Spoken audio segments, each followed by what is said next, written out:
Hello everyone, সবাই কেমন আছেন? আশা করি আপনারা সবাই ভীষণ ভালো আছেন। আর আমি বেরিয়েছি একটু বেরু করতে।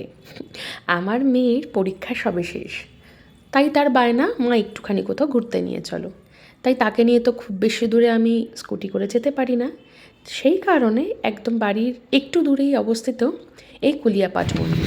কেমন লাগছে?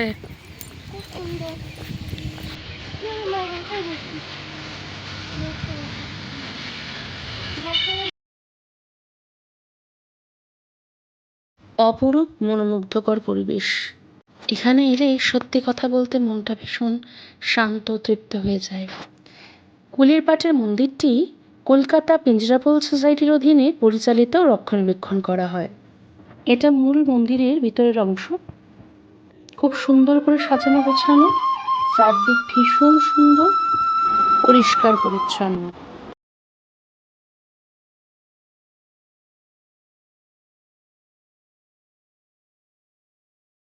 সারাদিন এখানে হরে কৃষ্ণ গান চলছে। ঠাকুর মন্দির দর্শন করে আমরা বেরিয়ে চললাম ঠিক মন্দিরের পিছন দিকটাতে। সেখানে কী আছে সেটাও ভীষণ চমকপ্রদ। যারা এখানে এসেছেন তারা জানেন কত সুন্দর জায়গাটা, মনোরম পরিবেশ। আর যারা আসেননি তাদের জন্য আমার এই ভিডিওটা রইল। সত্যি ভীষণ ভালো লাগবে। যাই হোক, আমরা গুটি গুটি পায়ে এগিয়ে গেলাম অপরাধভঞ্জন ঘাটের দিকে।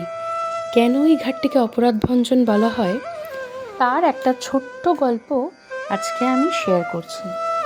বৈষ্ণবমতে কথিত আছে যে এখানে শ্রী চৈতন্য মহাপ্রভু একসময় নবদ্বীপ ত্যাগ করে সন্ন্যাস গ্রহণ করেন।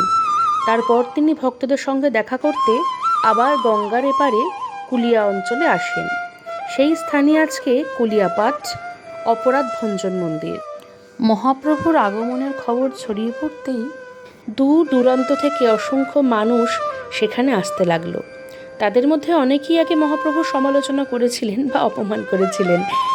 তারা সবাই এসে মহাপ্রভুর পায়ে পড়ে ক্ষমা চাইতে লাগলো। মহাপ্রভু তখন সবাইকে বললেন, ভগবানের নাম করো, অন্যের দোষ দেখো না, ভক্তদের সম্মান করো, তাতেই সব অপরাধ দূর হবে।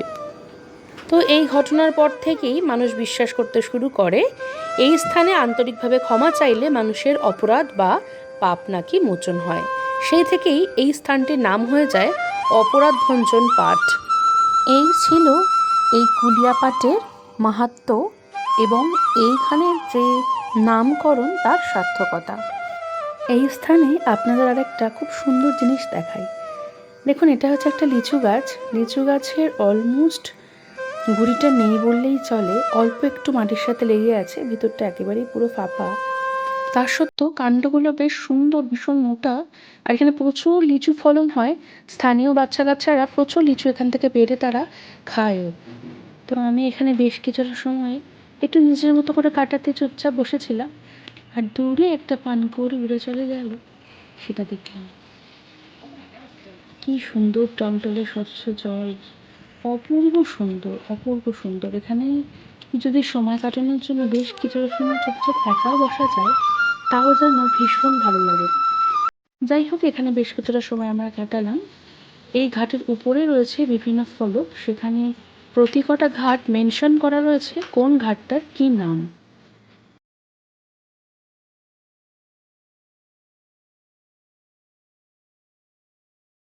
ভিডিওটা শেষ পর্যন্ত দেখার জন্য আপনাদের সবাইকে অসংখ্য ধন্যবাদ। প্রত্যেকে ভালো থাকবেন। আর আমার ইনফরমেশনগুলো কেমন লাগলো প্লিজ একটা লাইক কমেন্ট করে আমাকে জানাতে ভুলবেন না। ধন্যবাদ।